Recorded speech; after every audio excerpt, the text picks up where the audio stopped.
Boy, loyal as a dog, father's best friend. Dog boy licking chops that daddy brings home a good treat. Sometimes daddy being home was the treat, daddy being gone so long and so often. Boy, loyal as a dog. He stands at the top of the driveway, watching, waiting. Boy, loyal as a dog. He sits by the front door, listening to crickets in the summer evening, waiting until he finds only sleep. More than a treat. If Daddy loved you enough, he gave you a rolled up newspaper for the dog and the boy, or a stick with I love you scratched against the grain for the boy and the dog. Either a stick or candy, it was good, because it meant Daddy was home at last.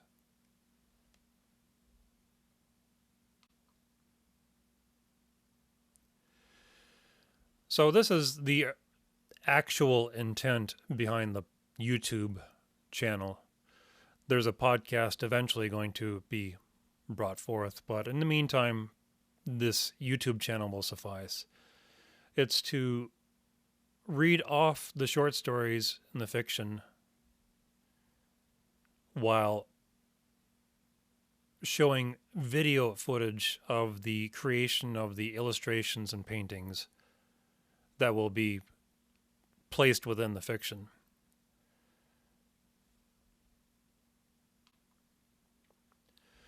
It'll be a slow process. Obviously, time being what it is, there won't be volumes of literature vocalized with the assisted footage on a daily basis, time being what it is. Though there's enough video of artwork being done for this specific short story that I could read the short story 3 or 4 times over again and still have enough footage for B-sides and cuts from the short story. I suppose, like any great masterpieces of the visual arts and motion pictures, there's more of it lying on the editing floor than there is ever shown on the screen.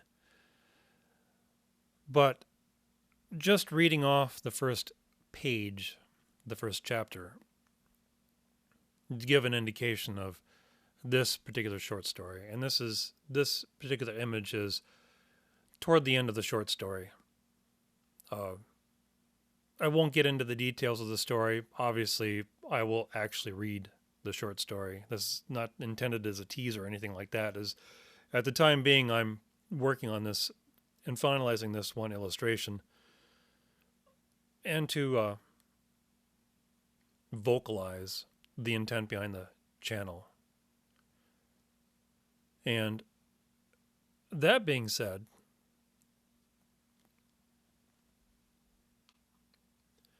I want to avoid the pitfalls and trapdoors of illustrating a piece of fiction, especially if you're the one writing the fiction and then you're creating the illustrations therein.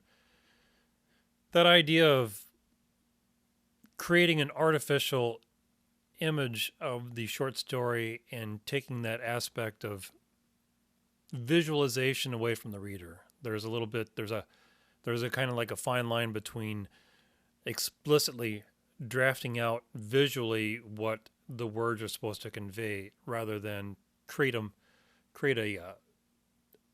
image that sets the mood, be kind of like the images to the short story what the music would be to a silent movie, to suggest, to insinuate an atmosphere or a tone rather than actually explicitly describing a scene.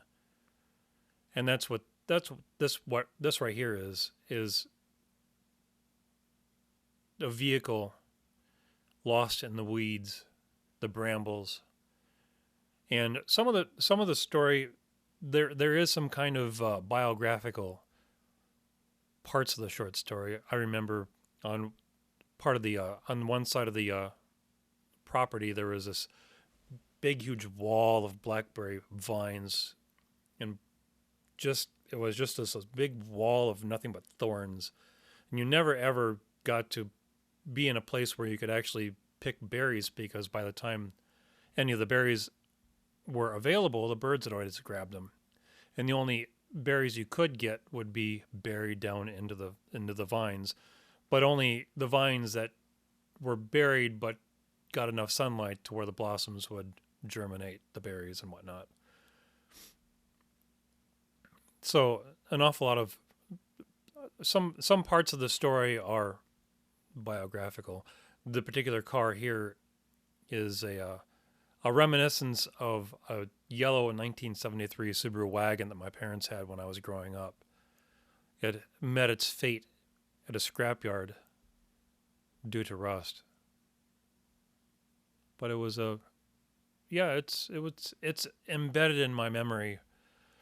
I would show pictures of it in this video, but my sister has all the pictures as the family archive, so to speak. But yeah, it's a fine line with illustrating one's own stories, regardless of whether the stories are garbage or not. That's not the point. They could be the greatest thing since sliced bread, since the dawn of the written word, or not, just trash. There's so much trash out there in the world. It's tough to pull yourself from that wall of blackberry vine to show yourself up to the world, and the world looks down at you with its nose lifted up.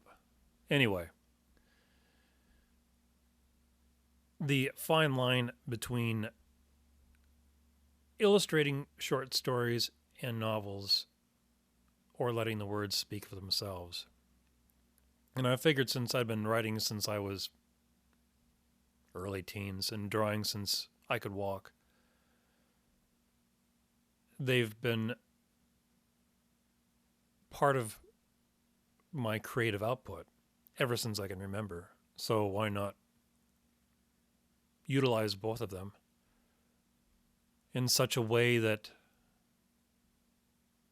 they work with each other?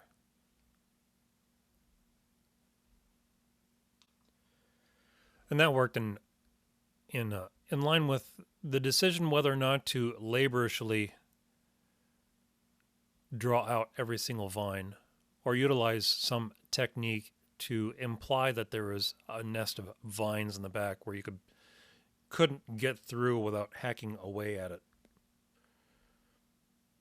And that's one of the aspects in the visual language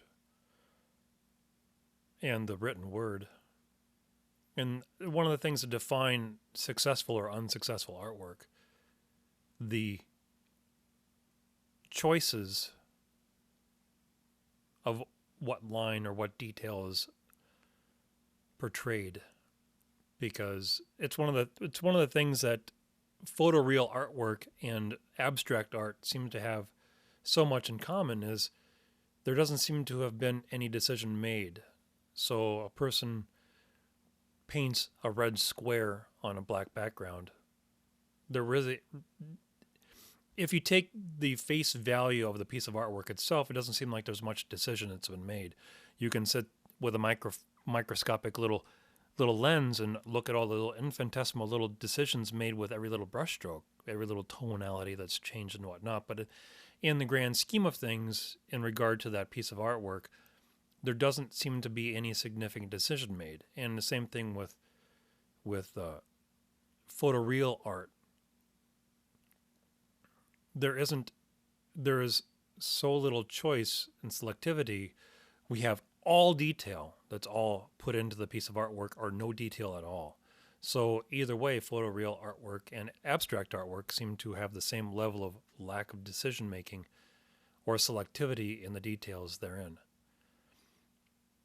And that's that weird line between an illustration and the story that it's illustrating as to how much is going to be illustrated in the story that takes away from the story and the reader's ability to visualize.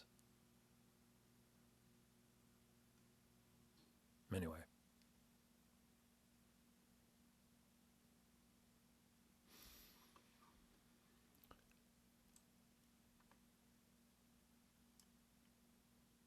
So that's that. I will, within a few days, within the week, actually have the first 10 minutes or first few chapters of the story available with the obvious process of the artwork being made.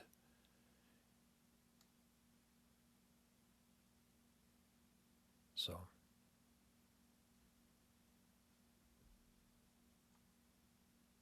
thank you for watching.